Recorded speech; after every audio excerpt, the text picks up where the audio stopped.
దేవునికి స్తోత్రము, దేవదేవుని కొందనములు. ప్రభు అయినటువంటి యేసుక్రీస్తు నామములో మీ అందరికీ శుభములు తెలియజేస్తున్నాను. ప్రియ సహోదరి సహోదరులారా, ఈ ఉదయకాల సమయంలో దేవుని యొక్క వాక్యం సెలవుస్తుంది. మనందరి ఎదుట దేవాతి దేవుడు రెండు మార్గాల్ని పెట్టి ఉన్నాడు. మనము ఏ మార్గంలో మనం ప్రయాణిస్తున్నామో, ఏ మార్గాన్ని మనము ఎన్నుకున్నాము, ఏ మార్గాన్ని అనుసరించి మనం నడుచుకుంటున్నామో ఒక్కసారి మనల్ని మనం పరీక్షించుకోవాలి. ద్వితీయోపదేశ కాండంలో మనం చూసుకున్నట్లయితే 30వ అధ్యాయము 17 వచనంలో, ద్వితీయోపదేశ కాండము 30 అధ్యాయము 19 వచనంలో దేవుని యొక్క వాక్యం సెలవుస్తుంది.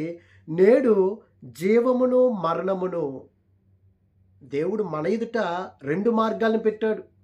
అంటే దేవుడు మొట్టమొదటిగా ఆదిలోనే జీవమును మరణమును పెట్టాడు. ఆయన దేవతి దేవుడు ఆదామును అవ్వను ఎప్పుడైతే తన స్వాస్థాలతో చేస్తున్నాడో సర్వ సృష్టిని వారి కింద పెట్టి ఉన్నాడు, వారికి అధికారం ఇచ్చి ఉన్నాడు. ఇదిగో మీరు ఈ భూమిని మీరు ఫలించి అభివృద్ధి పొందండి, మీరు అభివృద్ధి పరచండి అని దేవతి దేవుడు మాట్లాడాడు. ఎప్పుడైతే అవ్వమ్మ ఆ తినకూడనటువంటి మంచి చెడ్డలు ఇచ్చేటువంటి ఆ యొక్క ఫలాల్ని తినకూడదని దేవుడు చెప్పినప్పుడు ఒకానొక దినాన్న ఆ ఫలాల వైపే తన చూపు మళ్లించుకుంది, తినేసింది. ఎప్పుడైతే ఆమె తినేసిందో ఆదాము అవ్వ వారిద్దరు కూడానే దేవుడు నిజంగా ఆశీర్వదించాడు. ఇదిగో జీవమును ఆశీర్వాదమనే. ఎప్పుడైతే ఆదాము అవ్వ ఈ యొక్క మంచి చెడ్ల ఫలాలు తినేశారో మన ఎదుట ఏమొచ్చేసినాయి? జీవము మరణము. అందుకని అంటున్నాడు, నేడు జీవమును మరణమును ఆశీర్వాదమును శాపమును నేను నీ ఎదుట ఉంచి భూమి ఆకాశములను మీ మీద సాక్షులుగా పిలుచుచున్నాను. మన ఎదుట ఇదిగో జీవము మరణము, ఇంకేం పెట్టాడైనా? ఆశీర్వాదము శాపమును పెట్టి సాక్షులుగానంట భూమిని ఆకాశమును. ఎందుకు? మనం తిరుగుబాటు చేస్తాం. సాక్షులు లేకపోతే ఈ దినాల్లో కనుక ఎట్లాగుంటుందండి? సాక్షులు ఉన్నా సరే తారుమారు చేస్తూ ఉంటారు. న్యాయం జరగకూడదనే ఉద్దేశంతో, వారు దొరకకూడదనే ఉద్దేశంతో దేవుడు కూడా యెషయా గ్రంథంలో ఆయన ఏమంటున్నాడు? ఇదిగో దేవతి దేవుడు, ఆకాశమా ఆలకించము, భూమి చెవియొగ్గము. ఇదిగో నా బిడ్డలు నేను పెద్ద చేసి పెంచితే, ఒక ఉన్నతమైనటువంటి స్థితిలోకి నేను తీసుకొస్తే వారు నా మీద తిరుగుబాటు చేస్తున్నారు. ఎద్దు తన కామాందు నెరుగుతుంది, ఇదిగో గాడిద తన యొక్క దొడ్డిని ఎరుగుతుంది. కానీ నా బిడ్డలైనటువంటి వారు వీరు ఏమైపోయారంటండి? గాడిద సొంతవాణి దొడ్డి తెలుసుకుంటుంది. కానీ మనము తిరుగుబాటు చేసేవారుగా ఉన్నాం. ఎందుకు? మన ఎదుట రెండు మార్గాలు ఉన్నాయి. జీవ మార్గం ఉంది, మరణ మార్గం ఉంది. ప్రియ సహోదరి సహోదరా, ఈ ఉదయకాల సమయంలో నువ్వు జీవ మార్గాన్ని ఎంచుకుంటున్నావా, లేకపోతే మరణ మార్గాన్ని ఎంచుకుంటున్నావా? నువ్వు దీవెనని లేకపోతే ఆశీర్వాదాన్ని నువ్వు ఎన్నుకుంటున్నావా, లేకపోతే శాపాన్ని నువ్వు ఎన్నుకుంటున్నావా? ఒక్కసారి మనం పరీక్షించుకోవాలి. అందుకే సామెతల గ్రంథంలో ఒక మంచి మాట పరిశుద్ధాత్మ రాయించాడు. 16వ అధ్యాయం 25వ వచనం, ఒకని మార్గము వాని దృష్టికి ఎలా ఉంటుందంట? యథార్థంగా కనబడుతుందంట. ఒకని మార్గాల్లో నేను మంచి మార్గంలోనే వెళ్తున్నాను, నేను వారం తప్పకుండా నేను అసలు తప్పిపోకుండానే దేవుని సన్నిధిలోకి వెళ్తున్నాను, వాక్యాన్ని వింటున్నాను, దేవుని స్తుతిస్తున్నాను, కానుకలు ఇచ్చేస్తున్నాను అని అనుకుంటాను, నేను మంచి మార్గంలో ఉన్నాను అని అనుకుంటానండి. కానీ దాన్ని అనుసరించి మనం నడుచుకోం కదండి. ఒకరి నడతలంటే వాడి దృష్టికి యథార్థంగానే కనిపిస్తాయంట, కానీ అది తొదకు ఎక్కడ తీసుకెళ్తుంది? మరణమునకు. ప్రియ సహోదరి సహోదరా, మన జ్ఞానాన్ని బట్టి, మన శక్తిని బట్టి మనము అసలు జీవ మార్గంలో వెళ్ళలేం. మనం దేవుని యొక్క ఆత్మ చేత ఎవడైతే గనక దేవుని యొక్క వాక్యాన్ని దివారాత్రులు ధ్యానిస్తాడో ధ్యానించడం అంటే ఏంటండి? ఒక అధ్యాయం చదివేయటం, లేకపోతే ఒక పుస్తకాన్ని చదివేయటం అని కాదు. చూడండి, పశువు, ఒక ఆవు గాని, లేకపోతే ఒక గేదె గాని ఏం చేస్తుంది? గడ్డి మేసేస్తుంది. మేసేసి కుర్చీని అలాగా నెమరు వేసుకుంటుందండి. తిన్నదాన్ని మరలా నెమరు వేసుకుంటుంది. విన్నటువంటి వాక్యాన్ని మనం నిజంగా నెమరు వేసుకునేటువంటి వారుగా మనం ఉంటున్నామా? నెమరు వేసుకుంటే నీకు ఆశీర్వాదం. కానీ మనం నెమరు వేసుకోమో, వినేసి విడిచిపెట్టేవారుగా ఉంటున్నాం. కానీ అందుకే మనము ఎంతో కష్టపడుతున్నాము. అయ్యో, మన కష్టార్జితం మనం అనిపించలేకపోతున్నామే. ఎందుకు? ఆశీర్వాదం మనం పొందుకోలేకపోతున్నామే. ఇదిగో, ఎప్పుడైతే ఆదాము అవ్వ ఆ పండుని తినేసారో, ఇదిగో మీరు కష్టించి శ్రమించి మీ చెమట వచ్చి మీరు పని చేసుకోవాలి. పని చేస్తారు కానీ మీకు ప్రతిఫలం దక్కదు. ఎందుకు? ముళ్ళ పొదల్లో ముళ్ళ చెట్లును గచ్చ పొదలే మొలుస్తాయి.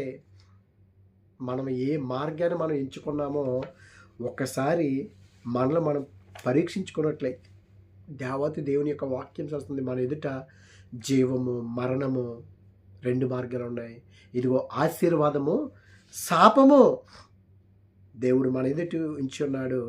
ద్వితీయోపదేశ కాండంలోనే 11వ అధ్యాయంలో 26వ వచనంలో చూస్తే దేవతి దేవుడు అన్నాడు, చూడుడి, నేను మీ ఎదుట దీవెనను శాపమును పెట్టుచున్నాను.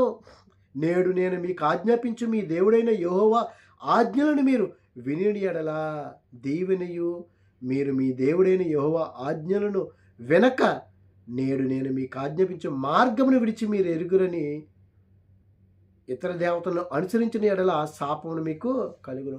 నేను ఏదైతే మార్గాన్ని నేను ఎంచి ఉన్నానో, నేను ఏదైతే మార్గాన్ని నేను మీ కొరకు నేను ఏర్పాటు చేస్తున్నానో, ఆ మార్గాన్ని మీరు అనుసరించి మీరు నడుచుకుంటే మీరు దేవుని పొందుకుంటారు. ఏవైతే కనుక నేను ఆజ్ఞ ఇచ్చున్నానో, ఆజ్ఞ మేరకుండా, ఆజ్ఞ తప్పిపోకుండా మీరు పాటిస్తారో మీరు దేవుని పొందుకుంటారు, మీరు ఆశీర్వాదం పొందుకుంటారు. ఇదిగో నా ఆజ్ఞలు, మీ దేవుడైన యెహోవా ఆజ్ఞలు వెనక బైబిల్ గ్రంథాన్ని చేత పట్టుకుని వెళ్ళిపోయినంత మాత్రాన మనం భక్తులం అయిపోతామా? క్రైస్తవం అయిపోతామా? దేవుని యొక్క వాక్యము మనలో ఫలించాలి. మన హృదయంలో నెమరు వేసుకుంటూ ఉండాలని మనము ధ్యానించాలి. చదువుకుని వెళ్ళిపోవటం కాదు. నేను 10 సార్లు చదివేశాను, 12 సార్లు చదివేశాను బైబిల్ గ్రంథాన్ని అని కాదని మనం చెప్పుకుంటాం కాదని. ఒక్కొక్క మాటని మనం ధ్యానించినట్లయితే ఇది మహాసముద్రం. మహాసముద్రం మనకు తెలిసింది అసలు నీటి బిందువు అండి, బొట్టు కూడా కాదు. ఆయన మన ఎదుటి ఉంచున్నాడు. ఎవరైతే వెనక నేడు నేను మీకు ఆజ్ఞాపించు మార్గమును విడిచి మీరెరుగని ఇతర దేవతను అనుసరించిన ఇలా మనం ఎరగనటువంటి మార్గానికి మనం వెళ్ళిపోతున్నాం. మనం ఏమనుకుంటున్నాం? నేను సరైనటువంటి మార్గంలోనే ఉన్నాను అని మనం అనుకుంటున్నాం. కానీ మనము సరైనటువంటి మార్గములో లేము అని మనం గ్రహించుకోలేకపోతున్నాము. గ్రహించుకున్నట్లయితే కనుక నిజంగా మనం ఏ మార్గంలో ఉన్నామో మనకు తెలుస్తుంది. కానీ ఒకని మార్గంలో వాని దృష్టికి యథార్థంగానే కనబడుతున్నాయి. అయ్యో, నేను చాలా భక్తిపరుని, నేను బైబిల్ ప్రతిరోజు చదివేస్తున్నాను కదా అని అనుకుంటున్నాము. వాక్యాన్ని వినటమే కాదు, దాన్ని అనుసరించి ఎవడైతే ప్రవర్తిస్తాడో, పైకి భక్తి గలవారు కాదు మనం ఉంటాం. దేవుని యొక్క వాక్యం యొక్క శక్తిని మనం పొందుకునేవారుగా, గ్రహించుకునేవారుగా మనం ఉండినట్లయితే ఇదిగో జీవ మార్గంలో మనం ప్రయాణం చేస్తాము. లేకపోతే మరణ మార్గంలో, ఇదిగో శాప మార్గంలో కనుక వెళ్ళిపోయినట్లయితే అయ్యో నా జీవితం ఏంటి, నేను ఎన్ని సంవత్సరాలు ఎంత కష్టపడినా నేను అనుభవించలేకపోతున్నానే అనుకున్నావేమో. యెహోవా ధర్మశాస్త్రం దివారాత్రులు ధ్యానించేవాడు ఇదిగో ఆకు వాడక తన కాలమందు ఫలమిచ్చు చెట్టు వలె వాడు ఉంటాడని దేవుని యొక్క వాక్యం. ధ్యానించాలి, ఆ లోతుల్లోకి మనం వెళ్ళాలి. అనుసరించి నడుచుకుంటే, నెమరు వేసుకున్నట్లయితే దేవతి దేవుని యొక్క మార్గంలో నుండి మనము తప్పిపోము. అందుకే దేవుని యొక్క వాక్యం తెలుస్తుంది, యిర్మీయా గ్రంథంలో చూస్తే 6వ అధ్యాయము 16వ వచనంలో దేవుని యొక్క వాక్యం చదువుతుంది. యిర్మీయా గ్రంథము 6వ అధ్యాయం 16వ వచనంలో దేవత దేవుడు మనతో మాట్లాడుతున్నాడు. చూడుడి, మనము ఏ మార్గంలో మనం నడుస్తున్నామో చూడుడి, యెహోవా ఇలాగు సెలవిచ్చుచున్నాడు, మార్గములో నిలిచి చూడుడి. దేవత దేవుడు ఇలాగూ సెలవిస్తున్నాడు, మార్గములో నిలిచి చూడుడి. మన మార్గములో నిలిచి, మార్గములో కాదు, మార్గములలో అంటే మార్గాలు ఉన్నాయి. ఎన్ని మార్గాలు ఉన్నాయి చూడండి. ఇక్కడ మార్గములలో ఒకటి కంటే ఎక్కువ 2 మార్గాలు ఉన్నాయి. మార్గములలో నిలిచి చూడుడి, పురాతన మార్గమును గురించి విచారించుడి. అపోస్తుల యొక్క బోధలో మనం ఉన్నామా? అబద్ధికుల యొక్క బోధలో మనం ఉన్నామా? మేకతోలు లేకపోతే ఇదిగో నక్క, వారు గొర్రె చర్మాన్ని కప్పేసుకుని వచ్చేస్తారు, దుర్బోధలు చేస్తారు. పురాతన మార్గముల గురించి విచారించుడి. అపోస్తులు ఏ వాక్యాన్ని బోధించారో, అపోస్తులు ఏ మార్గముల్ని అనుసరించి నడుచుకున్నారో, ఇదిగో ఎడతెగక ప్రార్థన చేశారు. రొట్టె విరుచుటి యందును ప్రార్థించుటి యందును వారు ఎడతెగక దినదినము ప్రతిదినం అండి వారు ఆ బోధను మనం అనుసరించి మనం నడుచుకుంటున్నామా? పురాతన మార్గం గురించి మీరు విచారించుడి. మేలు కలుగు మార్గమేదని అడిగి అందులో నడుచుకునుడి. మనం అడగాలండి, దేవుణ్ణి అడగాలి. అడుగుడి, మీకు ఇయ్యబడును. మనమేం అడుగుతాం? ప్రభువా, నా అప్పు తీరిపోవాలయ్యా, అయ్యో నా గృహం ఈ ప్రభువా. ఇవేనండి లోకానుసారమైనటువంటి అడుగుతాం. ప్రభువా, నేను ఏ మార్గంలో నడవాలయ్యా?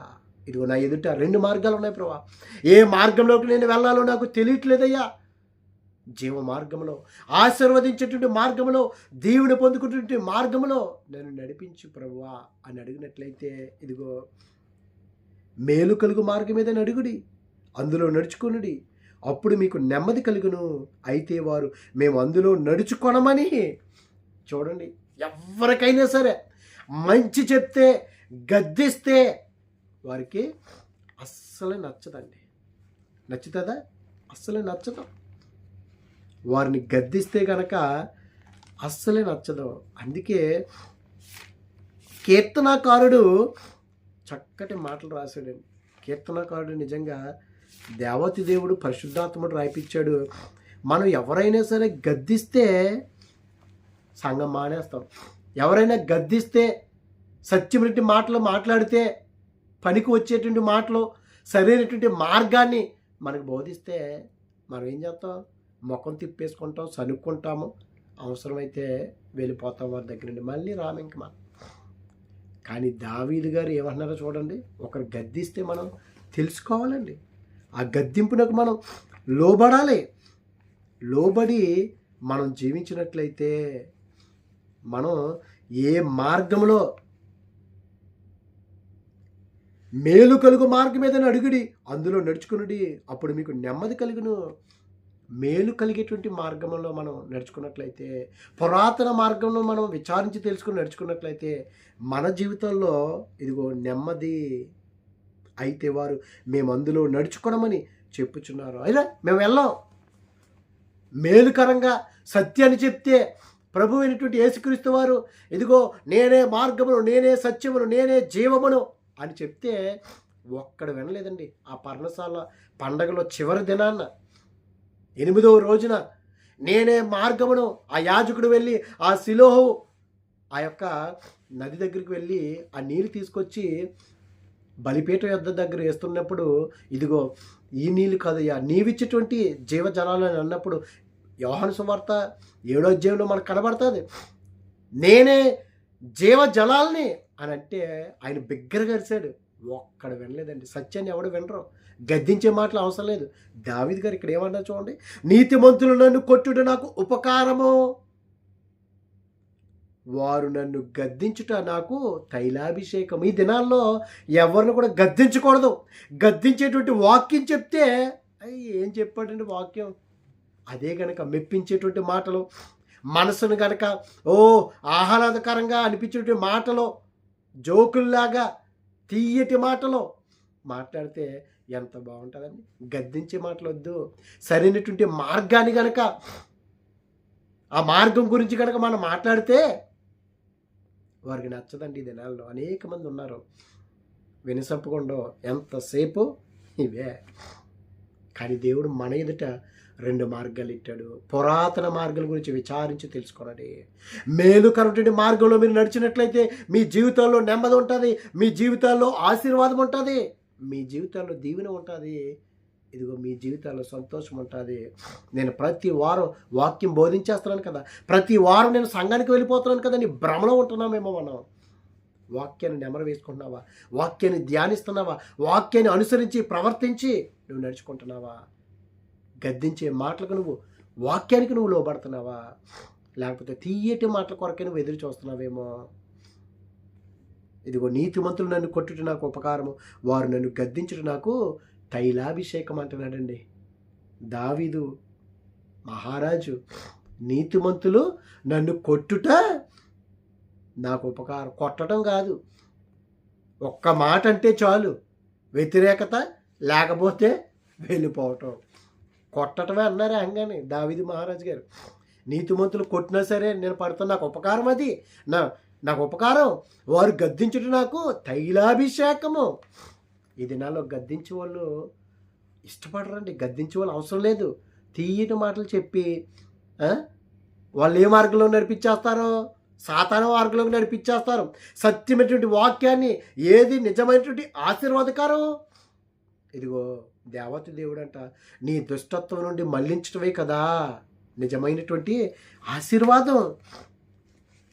దుష్టత్వం నుండి కదండి మనల్ని మళ్లించాలి. చూడండి, అపోస్తుల కార్యములు 3:26 అనేకసార్లు చదువుకున్నాము. మీలో ప్రతి వారిని వాని దుష్టత్వము నుండి మళ్లించుట వలన మేము ఆశీర్వదించుటకు ఆయనను మొదట మీ యొద్దకు పంపినని చెప్పాను. ప్రభువారు ఎందుకు వచ్చారు ఈ లోకానికి?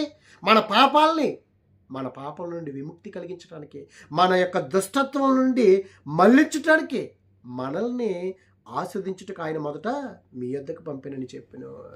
మన దుష్టత్వం నుండి కనుక మనం మళ్లించబడినట్లయితే, ఆ యొక్క మరణ మార్గం నుండి కాకుండా జీవ మార్గంలోనికి మనం మళ్లించబడినట్లయితే ఎంత మేలుకరమండి, ఎంత నెమ్మదండి. కానీ ఈ దినాలు అనేక మంది నేను యథార్థమైనటువంటి మార్గంలోనే నడుస్తున్నాను నేను అని అనుకునే భ్రమలో ఉన్నారు. తుదక అది ఎక్కడికి వెళ్ళిపోతుంది? మరణానికి దారితీస్తుంది. ప్రియ సోదరి సోదరారా, దేవుణ్ణి అడగాలి, పురాతన మార్గం గురించి విచారించాలి. అయ్యో ప్రభువా, నేను ఏ మార్గంలో నడుస్తున్నానయ్యా, ఒక్కసారి నాకు చూపించు ప్రభా. ఇదిగో తండ్రి, ఏ మార్గంలో వెళ్ళాలో నాకు తెలియట్లేదయ్యా, ఇదిగో మార్గం మధ్యలో నేను ఉన్నానయ్యా, ఇదిగో జీవ మార్గమా, ఇదిగో మరణ మార్గం, ఏది నాకు తెలియచేయ్యా, నేను జీవ మార్గంలో ప్రయాణించాలనుకున్నానయ్యా అని నువ్వు నిజంగా అడిగినట్లయితే అడుగుడి మీకు ఇవ్వబడిన అంటున్నాడు కదా. జీవ మార్గంలో మిమ్మల్ని నడిపిస్తాడైన, ఇది దేవుని యొక్క వాక్యం సెలవుస్తుంది.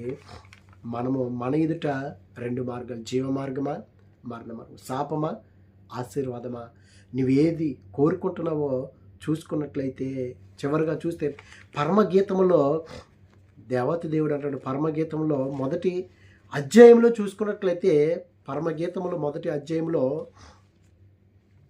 7వ వచనంలో చూస్తే, నా ప్రాణ ప్రియుడా, నీ మందను నీ వెచ్చట మేపుదువో, మధ్యాహ్నమును నెచ్చట నీడకు వాటిని తోలుదువో, నాతో చెప్పుము. అవును ప్రభు, నాతో చెప్పు ప్రభు. నేను ఎక్కడ మెయ్యాలి వాక్యాన్ని? ఏ సంఘములో ఎక్కడ మేత ఉందయ్యా? బలమైనటువంటి మేత, ఆత్మీయ ఆహారము. ఇదిగో ప్రియ సోదరి సోదరు, ఆ షేరునొద్ద రాజులు భుజించేటువంటి ఆహారం ఉంది. అంటే రాజులు తినేటువంటి మంచి కాస్ట్లీ, అది ఆ ఫుడ్ కాదు, లోకల్ ఫుడ్ కాదు, ఆత్మీయ ఆహారం, రాజులు తినేటువంటి ఆహారం. ప్రభువా, ఇదిగోనయ్యా, నాకు ఎక్కడ నీ మందను నీవు ఎచ్చట మేపుదువో, ఇదిగో నేను ఎక్కడ ఆత్మీయ ఆహారాన్ని బలంగా నేను బలపట్టానికయ్యా, నాకు మార్గాన్ని తేరండి అయ్యా, నాకు మార్గాల్ని చూపించండి అయ్యా, నేను ఆ మార్గంలో నడిచి, ఇదిగో దేవా, నేను నీ ఆత్మీయ ఆహారం నేను భుజించాలనుకున్నా. నేను నిజంగా దేవుణ్ణి అడిగితే ఇదిగో దేవుని యొక్క ఆయన అంటున్నాడు 8వ వచనంలో, నారీమణి సుందరి అది నీకు తెలియకపోయినా మందల అడుగు జాడలను బట్టి నీవు పొమ్ము. మందల అడుగు జాడలను బట్టి నీవు పొమ్ము. ప్రియ సహోదరి సహోదరా, ఈ ఉదయకాల సమయంలో నీ ఎదుట నిజంగా 2 మార్గాలు ఉన్నాయి. నువ్వే మార్గంలో నిలిచి విచారించండి. పురాతన మార్గాల గురించి విచారించండి. ఏ బోధ మనం వింటున్నామో, ఏ వాక్యాన్ని మనం వింటున్నామో, ఏదో పైనే అపోస్తులు అంటున్నారండి, ఇదిగో మేము వాక్యాన్ని పైనే మేము కలిపి చెరిపడి వారి వలే కాకుండా పైన ఏదో కలిపేసి చెరిపేసి చెప్పడం కాదండి. మనం ఉన్న వాక్యాన్ని అది సత్యాన్ని మనం తెలుసుకుంటే చాలు. లేని వార్తను మనం పుట్టించేయటం కాదు. సత్యాన్ని తెలుసుకుని ఆ సత్యం మీద ఉండి మనం నడుచుకున్నట్లయితే ఇదిగో ఆ దీవెన ఆశీర్వాదం, ఇదిగో జీవ మార్గంలో నువ్వు నడుస్తావు. అటువంటి కృప దేవుడు మనందరికి అనుగ్రహించును గాక. ఆమేన్. పరిశుద్ధుడా, ప్రేమగల తండ్రి, మహిమగల దేవానికి స్తోత్రాలు ప్రభా. ఇదిగో దేవా, మా ఎదుటి ప్రభా జీవ మార్గమును మరణ మార్గం ప్రభా, మా ఎదుటి ప్రభా ఆశీర్వాదమును శాపము ప్రభా.